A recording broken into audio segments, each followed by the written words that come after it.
வணக்கம். இப்போ நீங்கள் பார்த்து கொண்டு இருக்கிற மரம் வந்து ருத்ராட்ச மரம். சிவபெருமானுடைய கண்களில் இருந்து கண்கள் நீர் தான் வந்து ருத்ராட்சம் என்று நம்பப்படுது. இந்த ருத்ராட்சம் வந்து ரொம்ப மருத்துவ குணம் உள்ளது. அதுவும் இந்த ருத்ராட்சம் வந்து ஒரு சப்பட்டை விதமாக இருக்கும். இப்போ தான் பூக்க ஆரம்பிச்சிருக்கு. அதனால் காயை நம்ம வந்து காட்ட முடியலை.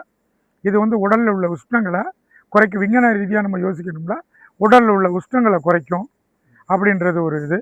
ஆனால் வந்து விஞ்ஞானமாக இருந்தோம்னா சிவபெருமானுடைய கண்களுடைய நீர் தான் வந்து ருத்ராஜமாக நம்ம இது பண்ணுறோம். இந்த அரிவகை ருத்ராஜம் வந்து நேபாளம், காட்மண்டு இந்த மாதிரி ஊரில் தான் கிடைக்கும். ஆனால் வந்து நம்மளுடைய இந்த லாங் ஐலண்ட் தீவில் ஒரு மரம் இருக்குது.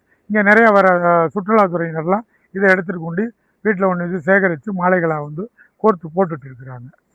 இல்லை, இது மருத்துவ குணத்தோட சொன்னீங்க இல்லைங்களா? அது சாப்பிடக்கூடியதா? சாப்பிடக்கூடியது இல்லை, இதுதான் அணியக்கூடியது தான். உடல் உஷ்ணத்தை குறைக்கும், பிபியை குறைக்கும். ரத்த கொதிப்புன்ற பிபி பிளட் ப்ரெஷர் வந்து ருத்ராட்சத்துக்கு இயற்கையாகவே குறைக்கக்கூடிய தன்மை இருக்குது. உடம்புல வந்து உஷ்ணத்தை குறைக்கக்கூடியது ருத்ராட்சத்துக்கு இருக்குது. இந்த லாங் ஐலண்டில் இது ஒன்று தான் இருக்குதா? லாங் ஐலண்ட் ஒரே மரம் தான் இருக்குது.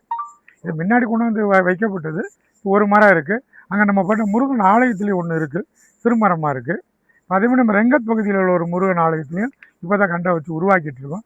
ஆனால் இது கேமல் பேன்ற கிரேட் அண்டமான் கேமல் பே பகுதியில் காடுகள் பூராமே இருக்குது, நிறைய அங்கே கிடைக்கிது. செய்திகளை உடனுக்குடனும் துல்லியமாகவும் தெரிந்து கொள்ள சப்ஸ்கிரைப் பண்ணுங்க.